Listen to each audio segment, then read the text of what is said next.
श्री स्वामी समर्थ सर्वांना स्मितास लाईफस्टाईलवरील नवीन एका व्लॉगमध्ये मी स्मिता तुमचं मनापासून स्वागत करते। आय होप तुम्ही मस्त आणि मजेत असाल। आज मी तुमच्याबरोबर शेअर करणार आहे माझं इव्हनिंगचं रुटीन। तर मी संध्याकाळी इव्हनिंगला ड्युटीवरून आल्यानंतर मग मला जे काही काम असतं, जे काही घरातलं काम असतं, सगळं मी तुम्हाला आज शेअर करणार आहे। सगळ्यात महत्त्वाचं म्हणजे जेव्हा आपण सकाळी ड्युटीला जाऊ तेव्हा तर मी सगळं किचन व्यवस्थित टापटीप ठेवून गेलेली असतेच, पण काही वेळेला काय होतं की दुपारी कोणतरी आलेलं असतं किंवा मिस्टरांना चहा लागतो किंवा सोहम ट्यूशनवरून सोहम क्लासवरून आल्यानंतर त्याला काहीतरी बनवायचं असतं, तर तो कधी कधी बनवून किचनमध्ये घेतो। मग तेव्हा काही थोडीफार भांडी पडलेली असतात, तर ते सगळं मला आवरायचं असतं। तर आज मी तुम्हाला हेच शेअर करणार आहे की मी टाईम मॅनेजमेंट कशी करते आणि वेळेत मी सगळी माझी कामं आवरून एखादा एक्स्ट्रा तास जो काही मिळतो तो आपल्या किचनमध्ये आपल्या किचनला सजवण्यासाठी मी कसा इन्व्हेस्ट करते हे मला आजच्या व्हिडिओमधून तुम्हाला शेअर करायचं आहे।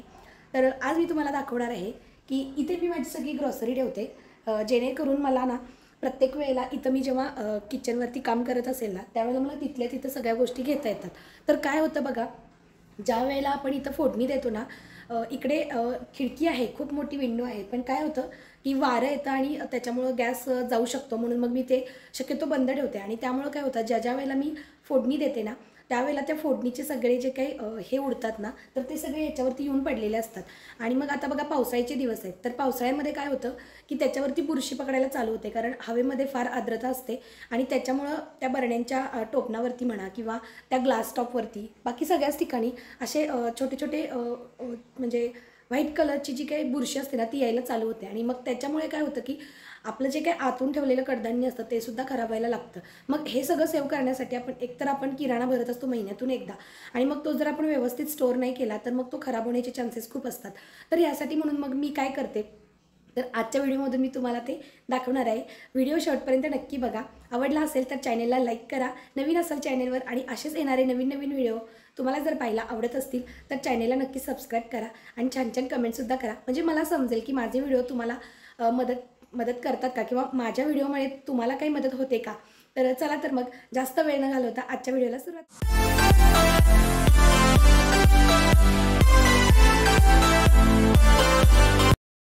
तर सगळ्यात पहिल्यांदा सिंक एरियामध्ये जेवढी काही भांडी पडलेली होती ती सगळ्यात पहिल्यांदा मी घासून घेतली। म्हणजे कसं बघा, थोडी थोडी भांडी जेव्हा पडलेली असतात तेव्हाच ती धुवून घेतलेली बरी, नाहीतर मग काय होतं की सगळा किचन भरून ओटा भरून पूर्ण भांडी पडतात आणि मग आपल्यालाच तो घासण्यासाठी खूप वेळ जातो आणि आपली एनर्जी पण तेवढ्यामध्ये वेस्ट होते।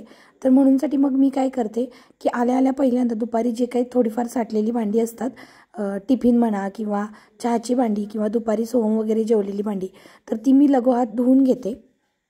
अगोदर माझ्या किचनमध्ये पण खूप सारी भांडी पडायची, कारण मी दिवसातून फक्त 2दाच भांडी घासत होते आणि मग मला संध्याकाळी जेव्हा भांडी घासायला घ्यायची तेव्हा खूप वेळ लागायचा आणि खूप कंटाळा पण यायचा। तेवढ्यासाठी मी मेडसुद्धा लावली होती, पण तिने धुतलेले भांडीसुद्धा मला आवडायची नाहीत आणि मग शेवटी परत मी धुवायला लागले। तर या प्रॉब्लेमपासून सुटकारा मिळण्यासाठी मी असा विचार केला की जेव्हा थोडी थोडी भांडी पडलेली असतील ना तेव्हाच मी धुवून रिकामी होते, म्हणजे आपल्याला जास्त त्रास होणार नाही।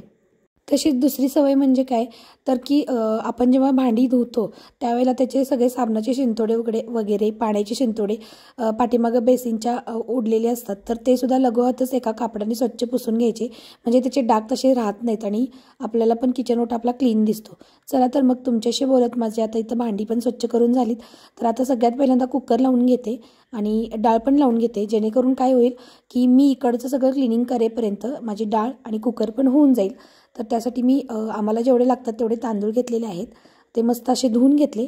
आता हे सगळे घरचेच तांदूळ आहेत, आम्ही तांदूळ विकत आणत नाही, आमच्या शेतामध्ये पिकवला जातो, तर त्यामुळं ते स्वच्छ धुवून घेतले सुरुवातीला, कारण ते पॉलिश वगैरे नसतं। तर दुपारी जेव्हा मी भाजी बनवलेली होती तर दुपारची भाजी पण बऱ्यापैकी शिल्लक होती, तर म्हटलं चला ती कशाला वेस्ट घालूया, आपण वेस्ट घालवलेलं तसं पण मला आवडत नाही, म्हणून मग मी इथं काय केलं तर थोडीशी कढई गरम केली आणि त्याच्यामध्ये थोडंसं तूप घालून घेतलं आणि त्यामध्ये दुपारी जी काही मी चवळीची उसळ केली होती तर तीच उसळ मी या तुपामध्ये थोडीशी फ्राय करून घेतली आणि थोडीशी नरम करून घेतली, जेणेकरून जेवताना ती थोडीशी टेस्टी लागेल।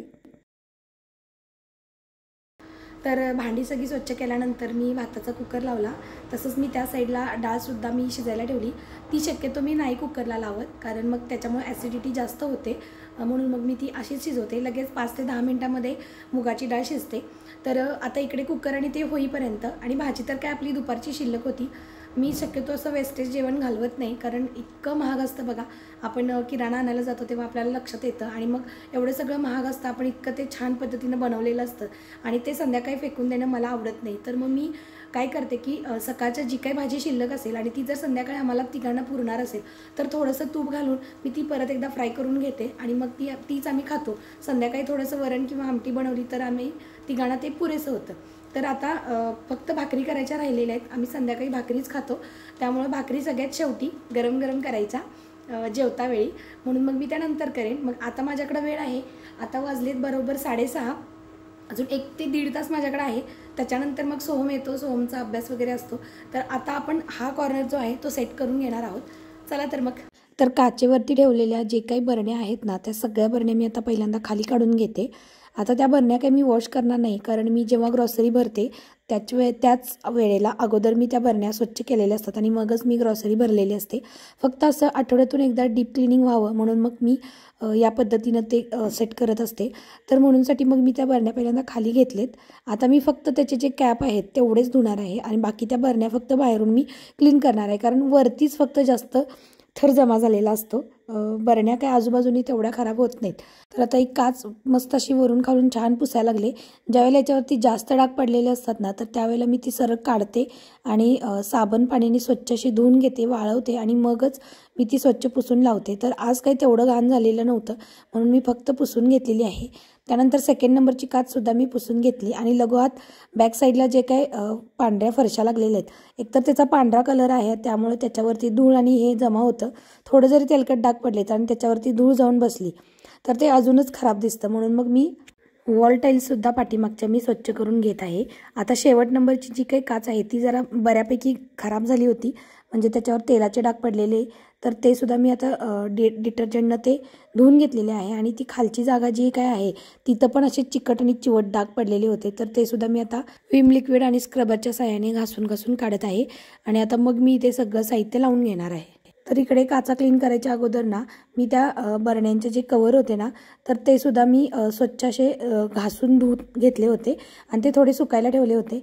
थोडे सुकलेले पाहून मग मी आता ते स्वच्छ पुसून घ्यायला लागले. आता हे जर डाग मी स्वच्छ केले नसते तर हे अजून चिवट झाले असते आणि अजून एक 10 दिवसांनी 15 दिवसांनी अजून त्याच्यावरती बुरशी चढली असती आणि मग ते इतकं घाणेरडं पण दिसतं आणि तीच बुरशी खाली आतमध्ये आपण जे काही कडधान्य ठेवले तर त्या बरणीमध्ये जायला वेळ लागत नाही. तर म्हणूनसाठी मी असं स्वच्छ करत असते. त्यानंतर ही आहे बघा चटणीची बरणी. तर बघा रोजच याला मी पुसते तरीसुद्धा तिथं साईडला कसं पाणी आलेलं आहे बघा. मग आता मी ते टिश्यू पेपरने तुम्हाला पुसून दाखवते. बघू शकता तुम्ही, पाणी सुटतं तिथं. चिनी मातीचे वापरलेले आहेत तरीसुद्धा पाणी सुटतं. मग आता पर्याय म्हणून मी याच्यावरती टिश्यू पेपरच अंतरणार आहे आणि मग त्याचं कवर लावून देणार आहे, जेणेकरून जे काही मॉइश्चर त्याच्यामध्ये धरेल तर ते सगळं टिश्यू पेपर शोषून घेईल आणि त्याच्यामुळे चटणी आपली खराब होणार नाही. मीठ प्लास्टिकच्या बरणीमध्ये ठेवू नये असं म्हणतात, म्हणून मग मी ही 1 वर्ष झालं मार्केटमधून चिनी मातीच्या 2 बरण्या आणल्या होत्या, एक मिठासाठी आणि एक चटणीसाठी.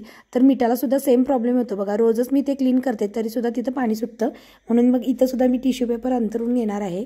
ग्रॉसरी कंटेनरचे जे लीड आहेत ना, तर ते मी सुकवले तरीसुद्धा ते सुकत नव्हते, थोडं मॉइश्चर त्याच्यामध्ये राहिलंच होतं. तर म्हणून म्हटलं चला हेअर ड्रायरनं आपण जरासं ते सुकवूया.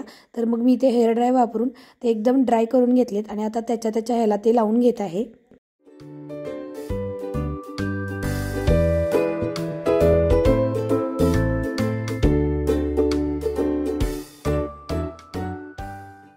तर प्रॉपर असे कंटेनर ते पॅक करून घेतले मी लीड लावून आणि आता ते ज्याच्या त्याच्या ठिकाणी मी ठेवून देत आहे. खालच्या शेल्फमध्ये ना काचेच्या बरण्या ठेवून दिलेल्या आहेत, तर ह्यासुद्धा मी एकदम स्वच्छ बाहेरून पुसून घेतलेत. आतून बाहेरून मी काही सारखं पुसत नाही, जेव्हा मी मंथली ग्रॉसरी भरते तेव्हाच एकदाच पुसत असते. तर झालेलं आहे माझं आता 2 शेल्फ लावून. आता खालच्या साईडला मी चिनी मातीच्या बरण्या लावणार आहे आणि तसेच मग जे काय माझं कंटेनर रिकामे झाले होते, म्हणजे साखरेचं, पुडीचं किंवा जो काही माझा मसाल्याचा डब्बा होता तर तो सुद्धा मी रिकामा झाला होता, तो स्वच्छ धुवून घेतला, पुसून घेतला आणि आता तो सुद्धा मी भरून घेणार आहे.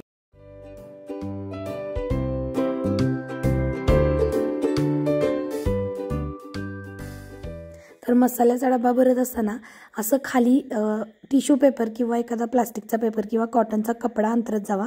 म्हणजे काय होतं की जेव्हा आपण घाई गडबडीमध्ये जेव्हा त्याच्यातलं मसाले काढत असतो तर तेव्हा ते खाली पडतात आणि त्याच्यामुळे आपला सगळा डबा मेसी होतो आणि तो 4-4 दिवसातून आपल्याला स्वच्छ करायला लागतो.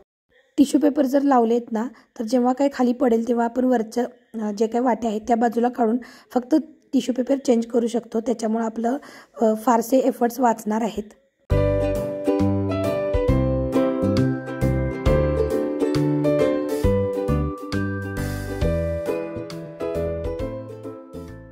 तर अशा पद्धतीने सर्व साहित्य त्या मसाला डब्यामध्ये भरून घेतलं की एक 4 ते 5 दिवस आपल्याला बघायला लागत नाही आणि मग 4 ते 5 दिवसांनी पुन्हा आपण एकदा रिफिल करू शकतो. तर संपूर्ण शेल्फ ऑर्गनाईज केल्यानंतर हा लुक असा दिसतो. आय होप तुम्हाला हा लुक आवडला असेल. आणि बघू शकता किचन ओट्यावरती सुद्धा खूप काही सगळा पसारा झालेला तो सुद्धा मी आवरून घेतला आणि आता किचन ओटा सुद्धा इतका क्लीन आणि चकचकायला लागला आहे. बघा असा जर किचन ओटा असेल तर कुणाला आवडणार नाही अशा ठिकाणी काम करायला. तर संपूर्ण माझं हे सगळं काम झाल्यानंतर मी मस्त अशी आमटीला फोडणी दिली आणि त्यानंतर मी भाकरी करायला घेतल्या. तर हे भाकरीचं पीठ 4 प्रकारच्या धान्यांनी बनवलेलं आहे. एक म्हणजे ज्वारी, दुसरं म्हणजे मक्का, तिसरं म्हणजे नाचणी आणि 4 म्हणजे आपले तांदूळ आणि सोयाबीन असं 5 प्रकारचे धान्य वापरून मी हे पीठ दळून आणलेलं आहे. तर यामुळे आपली भाकरी टेस्टी तर बनतेच शिवाय ती पौष्टिकसुद्धा बनते. याच्यातून आपल्याला सगळं काही पौष्टिक घटक जे असतात तर ते मिळाले जातात. तर म्हणूनसाठी सकाळी आम्ही चपाती बनवतो आणि रोज रात्री आपल्या घरी अशा प्रकारे भाकरी बनवली जाते.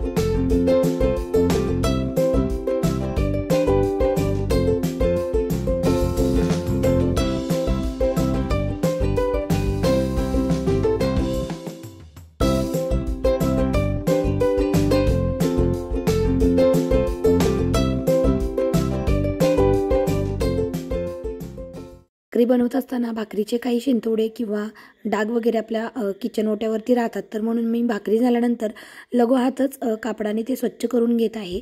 आशा करते की तुम्हाला आजचा व्हिडिओ आवडला असावा आणि यामधून मी जी काही टिप्स वगैरे तुम्हाला शेअर केल्या त्यासुद्धा तुम्हाला आवडल्या असतील तर व्हिडिओला नक्की एक लाईक करा आणि चॅनलवर नवीन असाल आणि असेच येणारे माझे नवीन व्हिडिओ तुम्हाला पाहायला आवडत असतील तर चॅनलला सबस्क्राईब करा आणि बेल आयकॉनसुद्धा प्रेस करा जेणेकरून नवीन व्हिडिओचे नोटिफिकेशन तुम्हाला मिळेल. भेटूया उद्याच्या एका छानशा व्लॉगमध्ये. तोपर्यंत सर्वांना श्री स्वामी समर्थ. तोपर्यंत सर्वांनी काळजी घ्या. Take care and bye bye.